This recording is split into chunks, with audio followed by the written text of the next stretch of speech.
Welcome, everybody, to another episode of Need Some Introduction.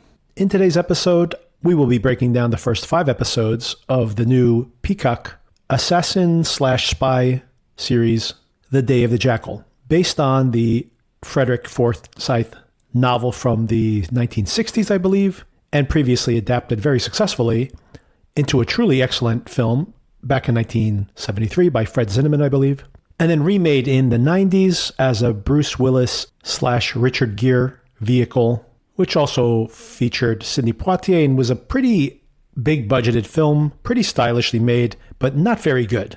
If possible, definitely try to check out the original adaptation from 73.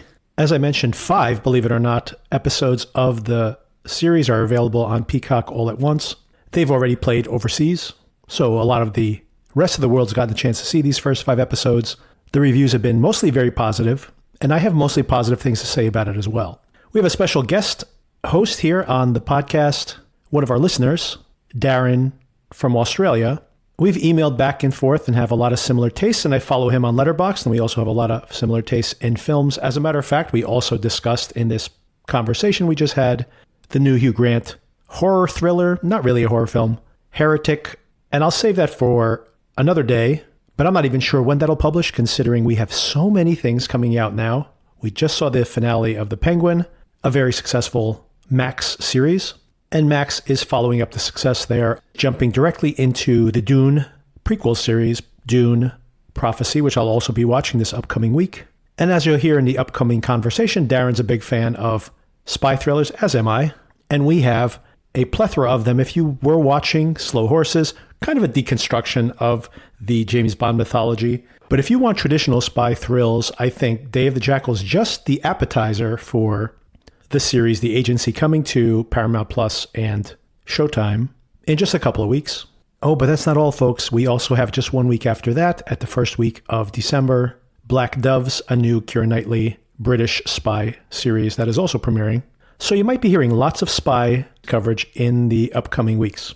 But before then, Sona and I next week will be discussing the second season of another Peacock series based on a true story. I'll be breaking down these episodes in greater detail, but before we get into this episode breakdown, let me get into a mostly spoiler-free conversation with Darren. I think everything that we get in detail with is within the first episode of the series. But even if you don't have Peacock, this first episode is available to stream. As a matter of fact, I think the first 2 episodes potentially are available to stream for everybody. The first episode is absolutely the best of the season so far.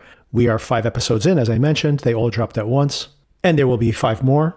So if you are curious, do check it out, especially if you're a fan of our coverage of Based on a True Story, which is also on Peacock, obviously.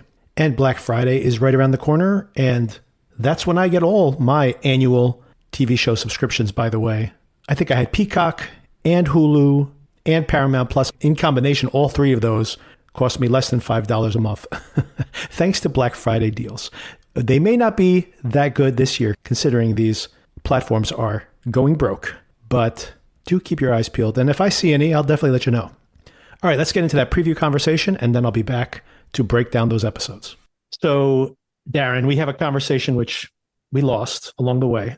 Had a lot of interesting tidbits there. It was funny because it was before Halloween, so there's a lot of good contents. I don't know if you heard my episode, my spooky season recommendations, but basically I recorded that one by myself and talked about Agatha all along on there. But it really was because I lost that audio. A lot of what's in there was our conversation, bits and pieces of that conversation. I did listen to it, yes, and it brought me back to all the things that we talked about and lost into the ether. What did you think about the Agatha finale? I liked it. I think. I think the episodes leading up to the finale were better than the finale. Yep. So yeah, it didn't really hit me super as much as I wanted it to, if you know what I mean. And again, it continues on to a second season. Yes. So I kind of like series that finish finish with a bang, but it kind of just they're striding off into the next adventure. Yeah, I agree completely. I thought that the third to last episode was excellent. The next one, when they kind of reveal this, what was actually happening the whole time, I thought was very clever. And then I actually thought the first half of the finale was very strong, and they could have almost had a more abrupt ending and left things, maybe we continue things, maybe not. But of course, with all this franchise management, they needed to tie it into the broader Marvel universe. So they couldn't let it go as it was. So yeah, it really blunts it a lot.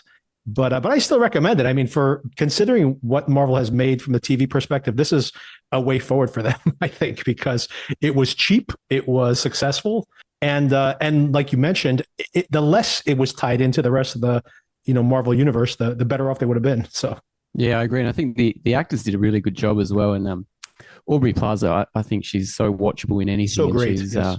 And it seems like she is now a character that they can bring into anything. Absolutely, yep. Yeah, she'll be a great Easter egg. You could imagine bringing that character again without spoiling her actual identity. You can imagine her popping up in, and people who don't know are just like, oh, cool, Aubrey Plaza's in this movie, and people who do know will be like, oh, here she is again. So it's just a little Easter egg they could put in the future. And the show's been a big success, by the way. It's it's funny. Like, it was like, all the Marvel haters were saying like, oh, this is another crappy movie, and or I should say Marvel property, and they it all worked out great for Marvel in this particular case, that the ratings have been fantastic, and the show's been growing from week to week, which basically never happened, even with WandaVision. So yeah, they might have a hit on their hands. So they might have a little bit of a hot streak, coming off the Deadpool movie, and now this one. Did you see the Deadpool movie? What'd you think of it? I did see it. Yeah, it was hilarious. Yeah, yeah, just saw it in the cinema like everybody else, and yeah, it was fantastic. Yeah, I saw it with one of my daughters, and I think she was probably she said to me, "Dad, I'm the only kid in the cinema." I was like, "Oh, okay, that's all right, my bad." But she loved it as well. You didn't have to explain pegging to her afterwards, did you? Yeah, she's going on 13, so I think she knows a lot more than she lets on. Yeah, that's about the age when they know a little too much. Did you catch up on the available episodes of The Day of the Jackal? I did, yeah. So we got 5 episodes at once. Was that the same with you guys? So I smashed them. I really got stuck into them. They were very easy to watch, and yeah, I was gripped for the most part. In the US, we don't get them until Thursday, but I have seen them through my ways. But I agree that just in general terms, I thought that pilot episode was fantastic. I was really hooked in. I also went right through them, just binged right through them. I love this type of show, by the way. Like, I love the original Day of the Jackal. I love this, like the movie Heat as well. I love the movie Heat. And I really like that type of thing where you're seeing someone very proficient at what they're doing. And you have like the cop, you obviously don't want the assassination to go on, for example, but then you still are really kind of rooting for the guy to you just want to see them do it. So it's that kind of that duality of the cop and the robber. And I love those type of movies. So I thought that whenever they're really doing that, like the cops are hot in pursuit and the assassin is doing his thing and cleverly getting out of situations. I love all that stuff. All the family stuff, not as engaging for me though, but I think I'm on board for the whole thing. I'll see how it goes. Yeah, I really love it when he's such a professional at what he does, and he doesn't make mistakes. Right. I think in the last couple of episodes, he's made a couple of little mistakes where I'm not on board with that at all. I want him to be super solid, 100% every time, know exactly what he's doing, because it is so fun watching him perform magically almost, and have the getaways, have the costumes, have everything working for him. Yeah, I love that so much. Me too.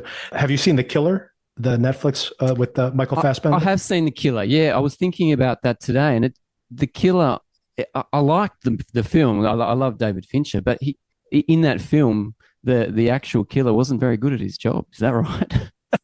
That's what I think is one of the funniest things about that movie, is exactly that. I love how, we spend that whole opening sequence of that film with him, and he has these internal mantras. No, don't get emotionally involved, focus on the job.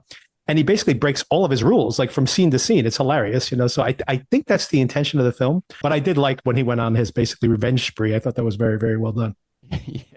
Yeah. No, I did enjoy it. I did too. And like, I think a lot of people have that complaint. He breaks his own rules. Like, this movie's so stupid. I'm like, no, I think that it's trying to say that this guy is not really all he thinks that he is. I think that's part of it. But he's still pretty damn good at killing those people, though, I got to say. Like, once he, hunkers down, he's really good at it. But it's all those loose ends, right? He's got his girlfriend in that movie. And then here, I mean, I do have to say, and this is not a spoiler for anybody who's listening to this because it's pretty much in the first episode, but like him having a whole family at home, I'm like, that's, as soon as I saw that, I'm like, not the way I want my killer, like you said. But what I absolutely love about the original Day of the Jackal movie, which I highly recommend if anyone can find it. It's not streaming anywhere. I actually looked for it. I love that movie. I saw it when I was like a teenager and I thought it was just so cool. My favorite thing about it is that they are pursuing this guy. They assume they know who he is. And then in the very final moments of the movie, they think that they've killed the guy, the assassin himself, and they show up at his house and the actual guy shows up. So it turns out that he was just stealing that other guy's identity. So we have no idea who this guy was at the end of the movie, which I thought was just so fantastic. He literally is like in an unmarked grave.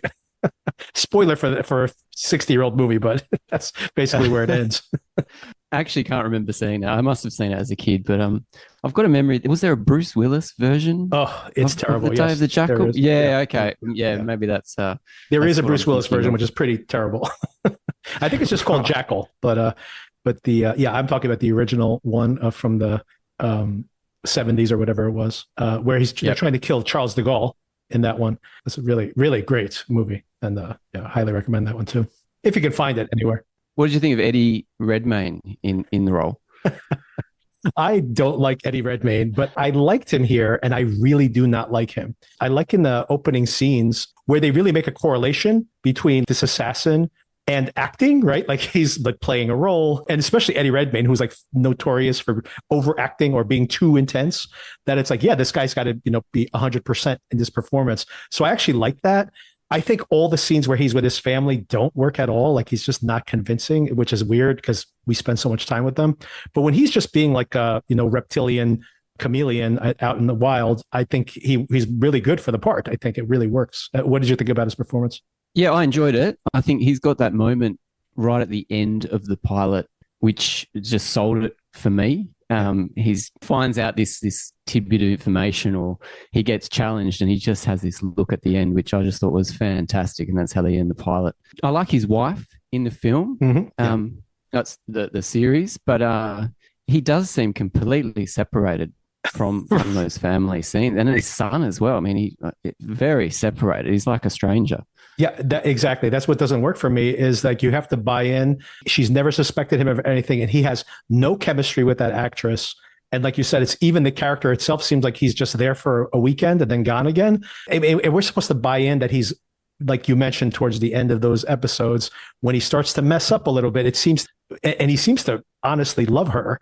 So I'm like, I don't see it at all. Like, and for me, that's the thing that's I'm bumping up against in the series. But I got to say, like every time he's like on the road murdering somebody, I'm 100% locked in on the show. So I'm still interested, although I do think that the whole like work-life balance thing, by the way, it doesn't just not work on his side. I also am so uninterested in what's her name, Lashana Lynch's home life. I understand getting a little bit of that. Once again, I'll make the analogy to the movie Heat.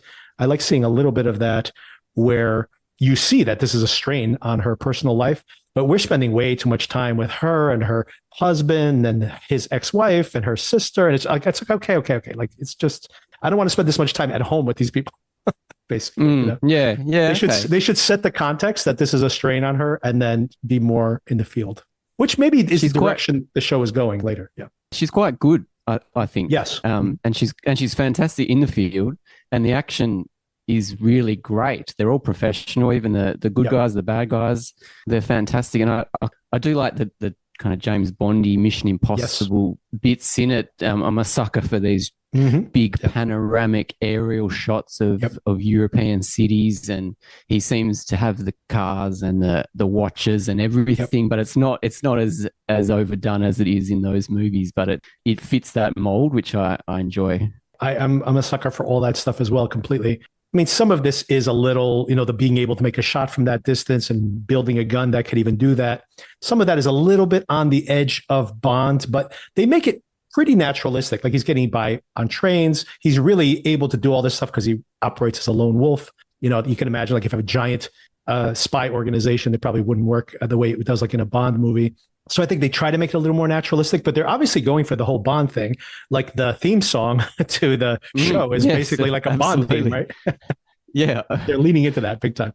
And the opening titles as well. It's cool. How many episodes of this series is there going to be? Do you know? I think it's 10. It might be 9, but it's 9 or 10. So it's like half the season dropped all at once. This is a very strange way to release the show, I think. They probably could have gone a little slower rather than doing half the season up front. But I did like it, and they left it on a good cliffhanger. The 5th episode's got a good cliffhanger, which I won't spoil here in case people want to check it out. And like I mentioned before, my complaint at this point is that we're not in the field as much. We've spent a lot of time with family dynamics for a while, even with that Irish couple and their daughter and everything that happened with that. Like, there's a lot of spy life balance stuff going on in the show that's kind of bizarre. And I'm not as invested in all that stuff. But yeah, I mean, I assume that like the last 3 episodes, let's say, for example, are going to be like the clock is ticking and something really bad's about to happen. And I'm going to be like totally locked in 100%. I'd say like episode 1, I was 100% locked in. Episode 5, I was like 75% locked in. I might have looked away from the screen a few times. Yeah, I agree with that for sure. He's FaceTiming with his baby. I'm like, all right, whatever. But he's getting very well paid for this next job. If they pay him, right? You better pay this guy. It's important that they. Yeah, very important. I was just thinking they had a cool shot in the first episode. There was a tricky mirror shot where it kind of goes through the mirror. Yes, as he's looking into the mirror, and like a practical camera effect that was super cool. Yeah, I like things like that. There was another really cool shot they did. There was one drone shot that was really interesting. Yeah, I definitely thought of that one because I'm thinking like, how do they do this shot? Because, they're shooting from behind him. He leans forward to like wash his face or whatever. So now the camera's like in front of him. So really the camera's shooting from the other way. And there's like some kind of digital effect that basically changes the perspective, but it's seamless in the way they execute it. So it's very cool. You're basically going into his point of view. But there's some other really nice shots. Just the way the action is photographed is really well done. And once again, I love that spy stuff when he, for example, he just dumps the car and then he like pours acid all over the steering wheel or anything. And then on top of it, he burns the car, right? He's just like, I'm not leaving any evidence behind. It's no nonsense. And you can see him thinking about it, and it's all pre-planned, and it just goes to the plan, to the time. The cops go past just as he knows they're going to. He escapes. Oh, it's just so good when it all works out for him. And he's so casual. Like, it's just like, once again, if you really like these spy shows, it's always a thing. It's just like, don't panic, don't run away. Just walk casually. You're not a suspect if you look casual. He just walks out of the hotel. He even knows that they're coming his way because he sees that guy spot him just chilling. As a matter of fact, that's a trap, right? They put a bomb behind in the apartment. So like, just as the cops get there, it'll detonate. Yeah, he's pretty cold-blooded, by the way. He's intentionally killing people. At first, because you kind of admire the guy, you're trying to get a read that maybe he's not so bad. But he's like, I'm going to have the bomb go off when the cops get here. Like, he's intentionally having collateral damage. So it's like, not a good guy. But you root for him in a weird way. But you really do. All right, we may probably circle back to that somewhere later in the season. Oh, I don't know if you've seen the trailer for this, but speaking of Michael Fassbender, speaking of spies, speaking of the killer, have you seen the trailer for The Agency yet? I have not. No. It's coming out in 2 weeks, and it's based on The Bureau, the French series, which is available on Hulu here in the United States. I don't know if it's available. Probably is available overseas similarly. But I've never seen the French show, but I've heard really good things about it. It's a incredible trailer. Michael Fassbender is basically being interrogated by his handler, and it's as if he has been this cold-blooded assassin spy. And it's a very non-romanticized version of spy life. There's kind of a lot of thematic overlap with the series. It's like it's starting to crack. Like, he can't keep this dual life going. And the trailer is absolutely spectacular. It looks like it was shot by David Fincher. It was actually shot by Joe Wright. Joe Wright's the director of this, who did that's movie Hannah. I don't know if you ever saw Hannah. That's also a spy film that's actually very good. If nobody's seen. I did, yes. And so this is an English production? Well, I think he's playing an American. It's a good question. It's a good question. I actually don't know from the trailer. No, he's a CIA. I think he's CIA. So I think it's supposed to be in the US. But I mean, there's definitely world travel involved in that trailer. But I recommend it. If anyone hasn't seen it, it's available now. It's going to be on Showtime and Paramount Plus, and it starts in 2 weeks. And I'm very excited about that. And this is like, now I'm actually more excited because I was like, the Jackal was kind of just like the side dish while I was waiting for that to come along. And I'm like, oh, I'm really liking the Jackal, and this looks even better. Like. And like I said, this type of movie is like catnip for me. I love it. And Fassbender's so good in anything. He's so good in this trailer. And it's funny because it made me think about the killer again. I'm like, this could be either the killer later on working for the CIA, or it could be like, this was the killer. Like, this is what he did before he went freelance in the killer series. So it could be like part of a continuity possibly. Fantastic. All right. No, that's fun, Victor. And we'll touch base again soon. We'll see more of the Jackal, and check out that agency. Agency, that sounds really cool. It looks very good. Very excited for that. All right. Thanks again. Awesome. All right. Thanks, mate. Talk to you soon. Bye. Now, the premiere episode of Day of the Jackal is directed by Brian Kirk. I've actually seen some of his TV work. He directed episodes of Luther, of Game of Thrones, and Penny Dreadful, another series that I did see occasionally. He also directed a action film called 21 Bridges, which I never did see, but I did hear some good reviews about the quality of the action there, and I might have to track that film down because the action here in episode 1 specifically is truly excellent, and he actually directs most, I believe, of these episodes. He definitely directed the first 3 of the 5 we've seen. And as the episode opens, we see Eddie Redmayne playing the Jackal. He's wearing some prosthetics. He's his own makeup effects guy. He's a lone wolf, basically. And as we touched on in that conversation previously, there is something about this fantasy about being the lone wolf who has lots of hobbies, right? You're good at shooting. You're good at disguising your appearance. You're good at doing makeup. You're good at imitating other people. Other than the shooting part, these are all skills that actors need to have too. And I think there's very early on, we are seeing this correlation between the actor and the assassin. We hear Radiohead on the soundtrack, Everything in Its Right Place, one of my favorite Radiohead songs. And he's imitating this German dialogue. He's broken into somebody's house, presumably has killed this person off. He's in Munich, Germany. On the big screen TV in the middle of the city, we see that there is a very famous politician, someone from the far right. Now, there is something disturbing in this episode, seeing someone attempting to kill a anti-immigration populist. I'm not sure if this was the best time to release this series, but it would have been even worse if it had been released earlier in the year. But it does turn out to be a relatively small part of the plot. As we expected, we see that he is imitating some older man, a janitor at some large complex.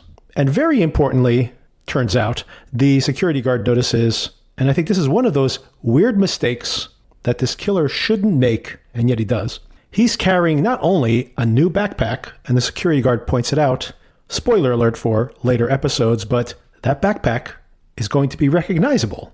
And he stops dead in his tracks momentarily, like, oops, he's made a little mistake. All right, if I'm an assassin, I'm going to get the most generic equipment imaginable. I am not getting any kind of luxury items. I'm not getting any rare merchandise that I bought from a startup where I'm one of 100 people. These are all clues you don't want to leave behind. So take note, all you future killers. Hopefully there are none of you out there. And basically he gets to kill him. This is all the action in this entire series is really thrilling, really well done. And it's perhaps unintentionally, perhaps intentionally, a commentary on the fantasy we have of a James Bond type character, right? Where he's always on the right side of things. He somehow never kills anyone innocent. This guy is craven. He is hired to do something, and he does not care who he kills. He doesn't care what collateral damage there are. He'll kill innocent people. He'll kill bystanders on the street. He does not care. As cold-blooded as it gets. And that is part of what's compelling about the character, to be honest. And once again, going back to the original source material, what is so compelling about this mysterious character who, just by the fact that we're following him around, we have some thrill to see what he's going to do next, some fear of what he's going to do next, and some appreciation for his skill. And yet, of course, he is a cold-blooded killer. And that is the duality of all these stories, but maybe something that will be explored in some way later in the series. And early on here, we see that he injures a young man who's escaping from this tower. Pretty much nobody else has survived. And he has the opportunity to kill him, but he does not. And in that moment, it seems like maybe he's being gracious about it. Maybe he's like, I've injured him. That's enough. He's not going to be able to be a threat.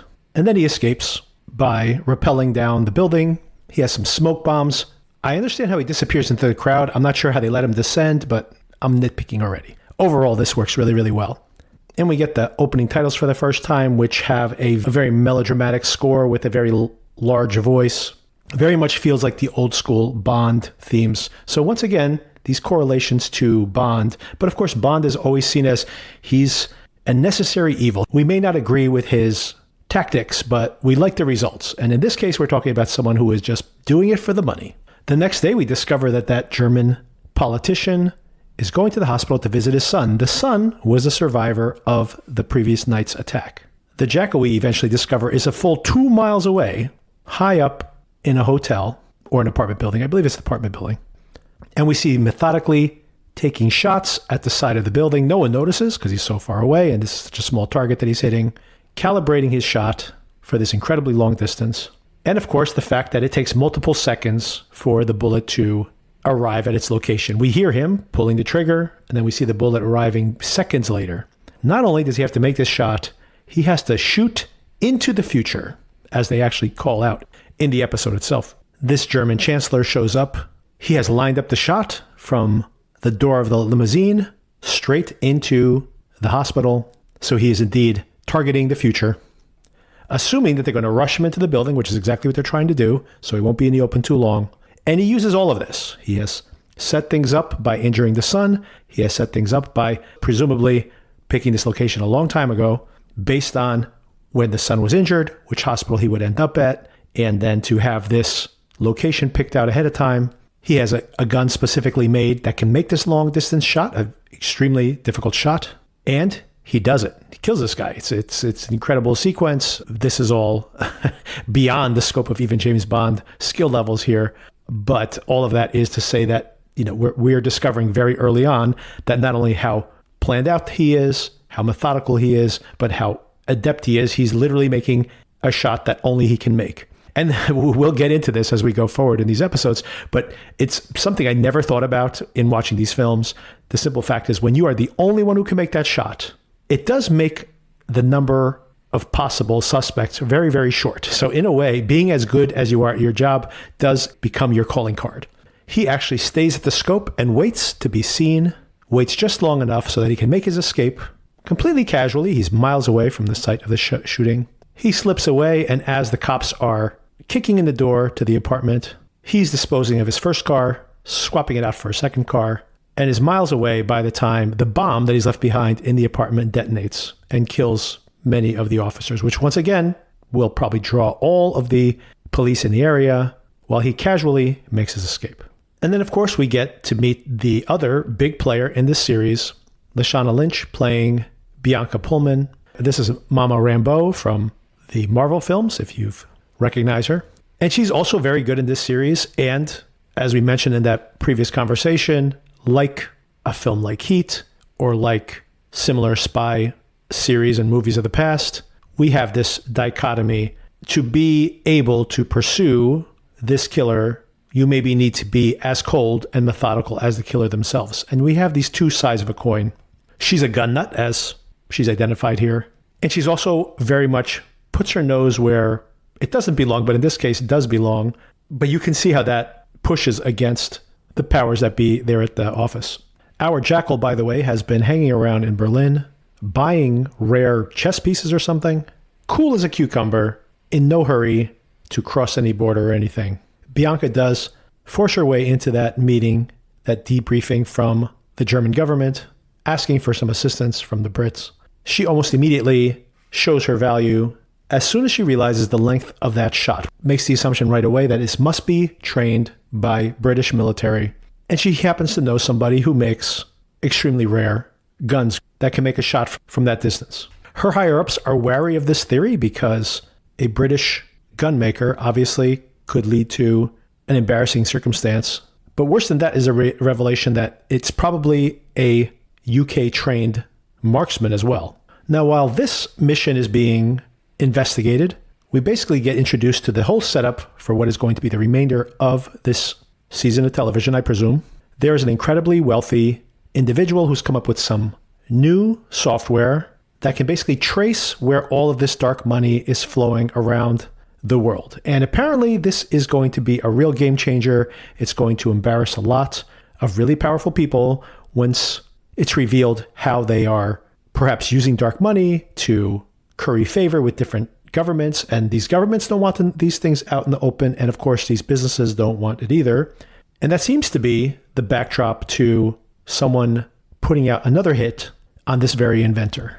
And the hit has to happen within a week or so because it has to happen before this software is released. The original offer is for $10 million.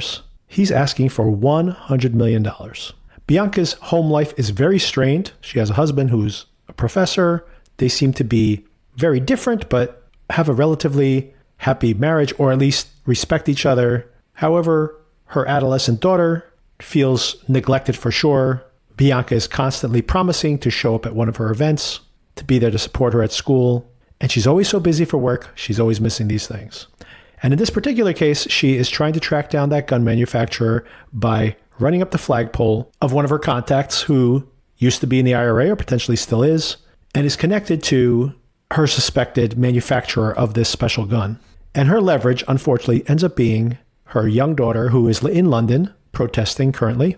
And they come up for a reason. She actually is the one who comes up with this idea to capture the daughter and then use her as blackmail to then reach out to the mother and say, well, I can get her released. And as we get to the end of episode 1, 3 things happen that are going to be very pressing over the course of the next few episodes. Number 1, we find out that Jackal is happily married with a baby as well, and his wife's entire extended family hanging out at his palatial home. This is an interesting turn of events for me, to say the least. I guess this is how they're trying to make the material kind of unique in some ways. But the Jackal, this type of character with a family, as I mentioned before, not sure this is really working for me. Second shoe that drops is the girl, the Irish girl that was caught and was going to be used as leverage, has had some kind of episode while in custody. And as the episode ends, her life is in the balance. Is she even going to survive? And how is that going to play out with this unfortunate informant that's been dragged into this, her mother? And of course, all the complexities here of Bianca having used a young woman about her daughter's age as bait. And what is the cost of this investigation in the end? Oh, and of course, at the very final moments of the episode, our Jackal character is waiting for the other half of his payday for this assassination. Apparently 3.75 million pounds. Half was paid up front, the other half upon completion, but has not been received. And the response from the buyer is F you. And the Jackal is not happy about this. Okay, I'm going to move through these episodes a little faster now. This is actually the downside of having so many episodes published at once. You really can't do deep dives into it. Although, if we continue to pursue this series from episode to episode, and let me know if you're interested, please reach out to me, needsomeeintroduction@gmail.com. And maybe Darren and I will continue to discuss it here on the show and go into a deeper detail when we're just talking about one episode. It'll give us more room to have that ongoing conversation and have a little more analysis of what the themes here are and the paralleling of these different characters and maybe what the show's trying to say about those things. For now, and maybe that's the value of having these 5 episodes, this is just a real fun binge at this point. And also, there's some really dumb things that happen here that you kind of gloss over when you can just kind of watch another one instead of dwelling on that too much. In episode 2, we see some of this dynamic. There's obviously some tension between the Jackal and his wife. He almost immediately has to leave. I mean, it's like a birthday party or something. But her family's like, look at all the things he's built. You got to cut him some slack, lady. Her brother seems to have some kind of business opportunity or something that he could jump into. Maybe we get a sense that he does feel like he's coming to the end of the line, like, or his luck's running out. Maybe because of the son, there is some sense that he might be a little more wistful at this moment. And maybe he thinks that this giant payday, if it comes, will be his out. Not for nothing, but I don't know, $7 million, and he already lives in this palatial house, and he probably pays cash for everything. He's probably pretty rich already. Like, do you really need that extra $100 million? Like, how much money do you really need? But I guess, actually, in the real world, there seems to be no amount of money that it makes some people happy. He does seem to try to have some kind of earnest conversation with his wife, so he does trust her to some extent, but only so far, obviously. Can't really tell her exactly what he's doing. And even though I don't really feel this chemistry between them, I do think the character is supposed to feel like he is betraying her, like some level of culpability in lying to his wife, and of course the duties he has as a father as well. He does some internet investigation, shell company within shell company within shell company, and eventually discovers that who's the person who paid for him to kill this German chancellor. It wasn't a political hit. It was actually his son, who probably wanted the wealth of the business that he runs. The very guy who he shot in the leg in the very first episode. And he is now on a vendetta. He's going back to Berlin to kill this guy. The same woman we saw in the previous episode that had contacted him in that field. He had asked her for the $100 million. They're still trying to come up with the money, giving him a lot of money up front to get the wheels in motion. But she's caught up with him in Berlin. He couldn't meet with her on her terms. And she is a little wary of, why are you still in Berlin? Are you sure you're not doing any kind of personal business? Which indeed he is. He's getting revenge for being shortchanged on the previous assassination. Oh, importantly, back when he was dropped off by his wife at the airport, he wanted to catch an Uber. She says, no, I'll drive you. And then she stops in town and he happens to drive by in a cab and she recognizes him, which starts to make her suspicious. And you would assume that suspicions have been brewing for quite some time.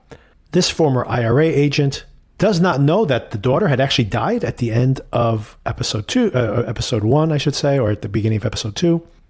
And they're trying to keep this information from her because Bianca still needs that information. She's saying, I just need a number. If you can just give me even just the phone number so I can make the contact. We need to capture and interrogate this gunmaker.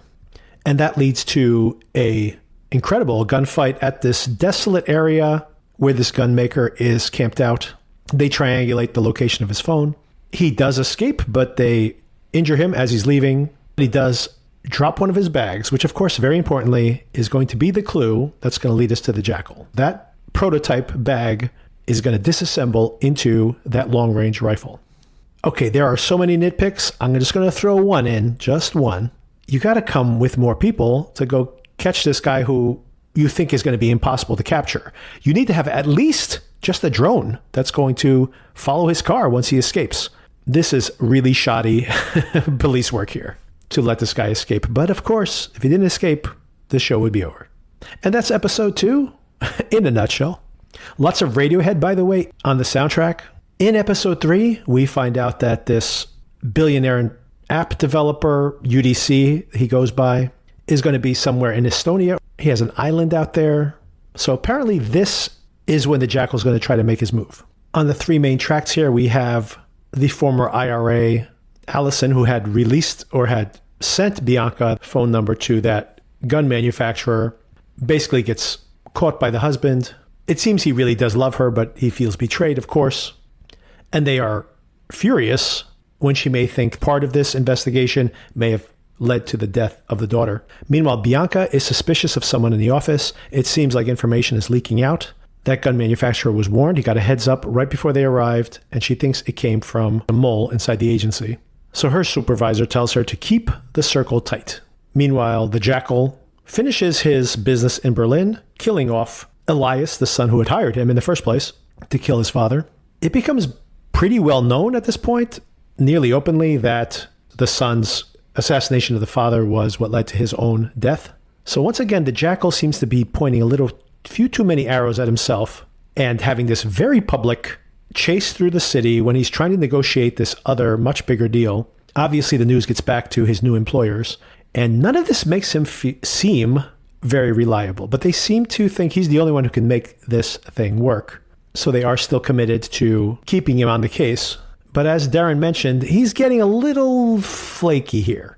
And adding to that flakiness is the fact that his family has found his secret safe where he has all his makeup and his prosthetic head and like just a gold mine here of suspicious behavior. And the Jackal gets a notification, hey, security breach. And now he knows that he's got a lot of explaining to do. In episode 4, the Jackal's wife shows up at his hotel where he's staying, and she needs to know, what does he really do?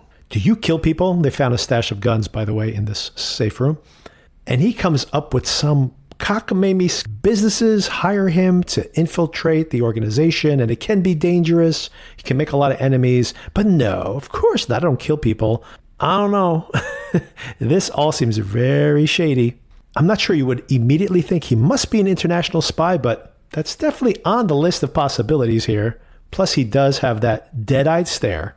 They're using the mole as a possible explanation for this, but a lot of stuff is leaking out where not only has the Jackal found out, or I should say the gun manufacturer found out that they were about to invade his compound ahead of time, but now suddenly there's some chatter the Americans have picked up on, that this UDC guy or this billionaire, his life is at risk, and the Jackal might be the one who's going to kill him. So it's very convenient that only enough information is being provided to keep the plot going, but not enough information to actually catch anybody. This might all be intentional. So even though I'm nitpicking, it is possible that this is all some larger game that's being played out here. And I do hope that's the case. I hope it's not just like we picked up some chatter conveniently just when the plot needed it. I do have some faith that there is a broader conspiracy at work, and I'm curious to see how that all plays out. Alison Stoke, as I mentioned earlier, the mother of that Irish girl who died in a previous episode, has also been killed by her husband. He identified that she was the leak, and he needs an address. He wants to make a surprise visit at Bianca's house. And then there's this crazy scene where he's inside the house. The daughter has a knife to her throat. He's literally going to slit the daughter's throat in front of the mother. She shoots and injures him, and quickly looks at her daughter's neck and goes, "You're okay, okay. Here, put a towel on it."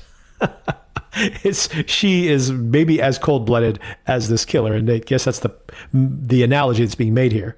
Also in episode 4, there's an absolutely hilarious, maybe unintentionally hilarious sequence where Charles Dance, who is apparently behind this plan to kill this billionaire, is having a meeting and begins the conversation by saying to this woman who's been the intermediary with the Jackal, "You're the one who told us to use him. He's erratic. He just did that assassination in Berlin. That was personal business. We can't trust this guy. We need to get out of this immediately, and you need to undo it." And then one of the other people in the room mentions, "Yeah, I already killed this guy because he didn't pay him." And within seconds, Charles Dance turns around and says, "No, you know what? This is a principled guy. We need to stick with him. I like that. He's got scruples." Okay, sure. But he also does mandate that this woman's going to have to track him down in Tallinn, and she's going to stay with him to make sure he stays on point. He doesn't kill her immediately. He actually bonds with her a little bit. They're on a boat going on a casual tourism trip, it would appear, but actually he's scoping out the situation at this island compound, trying to come up with a plan for this assassination. By the way, very importantly, he sees a woman with a soft cast on her foot, and you know right away he's going to try to smuggle a weapon in with a soft cast at some point in the future. Larry Stoke is alive. He just got shot in the leg, but Bianca tries to murder him multiple times to get him to talk. You get it? Bianca will go to any length for this investigation.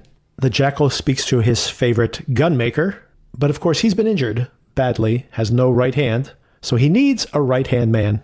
And the Jackal offers to, "I know you don't usually work with anybody else, and I understand. I work the same way. But maybe I can help you out." I might have switched the brothers' names, by the way. Larry is the father whose daughter died. Norman is the one who's making the guns. They somehow know where Norman is. I don't even remember how this happened. It could be another hand-wavy thing or another clue that got provided to them conveniently. But he's near Budapest. And of course, this is interesting because now we see that Bianca and team are headed towards him, and the Jackal is, of course, also heading in the same direction. Before Bianca heads out to try to apprehend him, she does go and check in with her family after almost getting her daughter killed and cold-bloodedly reacting to the whole situation. Her husband's had enough, and they're living with his ex, I think. There's a lot of family drama here, and as I mentioned earlier, not really in love with this part of the show, but I think as things progress and speed up, we'll probably have less of that. But I take the point that obviously you do think in this type of job, what a strain it would put on having any kind of successful family life. Jackal and Gunsmith hang out. They commiserate over the good old days murdering people. Before I get too far into episode 5, I do want to go back, and a big piece of episode 4 I forgot to mention, which is that he went to a concert at a large concert venue in Estonia, wherever it happens to be, because that is also going to be where this billionaire is going to be speaking in a few days, once again before the product launch. So it's a window of opportunity to kill him. And there is a pretty convoluted but pretty entertaining action sequence where he gets up into the rafters and he's trying to see if he can make a shot from this acoustic roof that opens and closes. He almost falls out of there. He drops his phone. And this kindly security guard being very friendly to him, he's very friendly back. There seems to be a little flirtation here, and if you've seen the movie, you know that at one point the Jackal hides as a gay lover to somebody he meets when the dragnet is getting very close. So perhaps we'll be seeing some of that later in the series, maybe a minor spoiler for upcoming episodes. And you could imagine that he's going to have this soft cast. This plastic gun is in. That's what they're actually manufacturing in the course of this episode. That's why I wanted to circle back to it. And perhaps being in good with a security guard is a way to get in or out more discreetly.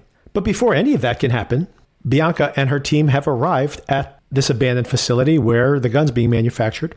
Conveniently, the Jackal's gone out to grab some lunch or something.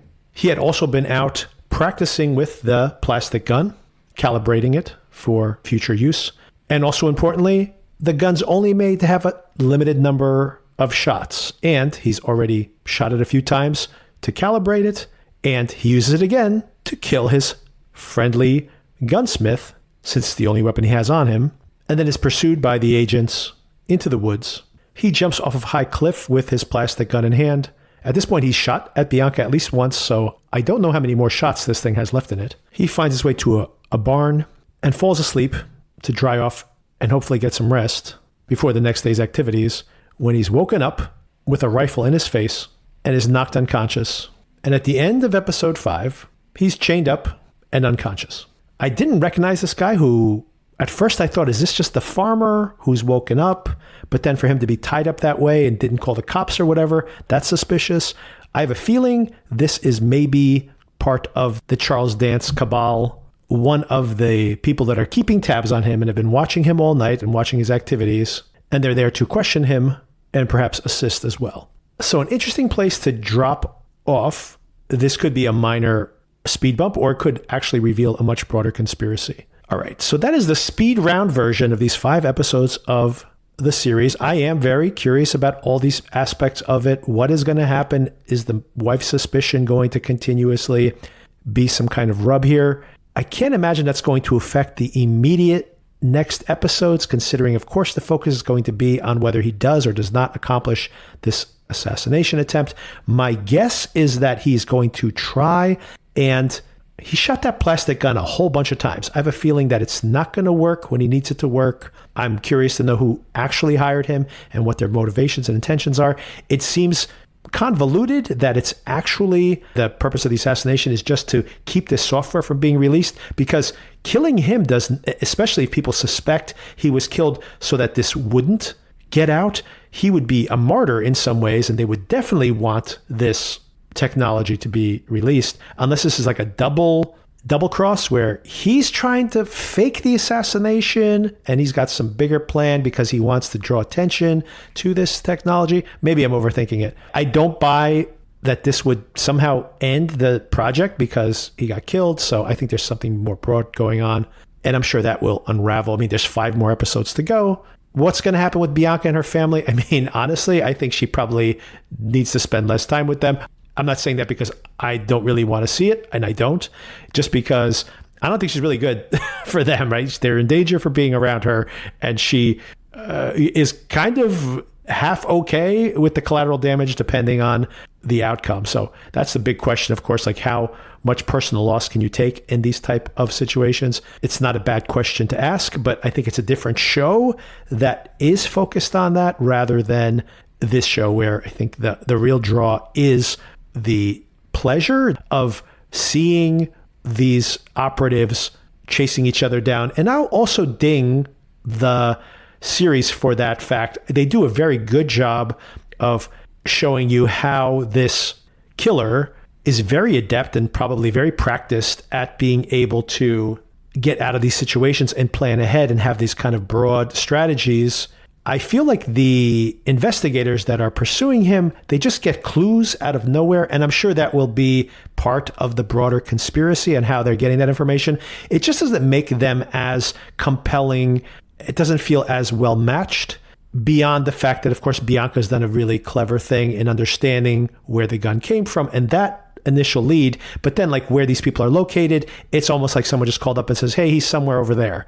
I don't know how I know, I just know. Okay, a couple of things I needed to call out. One is that the identity of the Jackal, we have some suspicions here. There seems to be a British officer famous for his long-range shooting who apparently died in Afghanistan, I believe it was. But of course, we presume that that is this Jackal's true identity. And of course, that would make sense if a bunch of people died. And you can imagine they thought he was dead. He wandered away. He shot his way, fought his way, infiltrated the Afghani forces and hid among them and traveled out of the country and eventually made a living killing people. That's actually an interesting mythology if that is the case, and I'm sure that'll be revealed, but that's definitely something that is being pursued here as well. And we'll see how things progress from week to week. So probably check in with the show next week. We'll see if Darren's available to have a conversation. Definitely, Sona and I will be discussing, also on Peacock, based on a true story, which will be available as a binge next week. I am off from my regular work, my actual work, for the week of Thanksgiving, so maybe I'll be catching up on these things. If I don't catch up with Day of the Jackal next week, then definitely the subsequent week. But of course, that same week, late in that week, I believe on Thanksgiving Day or the very next day, we get The Agency on Showtime / Paramount Plus, and very much looking forward to that as well. All right, I hope you enjoyed this. I hope this gives you a little primer on the series. We'll do deeper dives on individual episodes when we have more room for that. And do check out the original Day of the Jackal from 1973, an excellent thriller. And it does not spoil this particular series at all, if you're curious to check that out. Check the show notes for my Letterboxd link as well as Darren's. I've been reviewing a lot more films there, so do check that out. And I do have my noteworthy films of the year so far. And check that evolving list. And I'll talk to you again next week.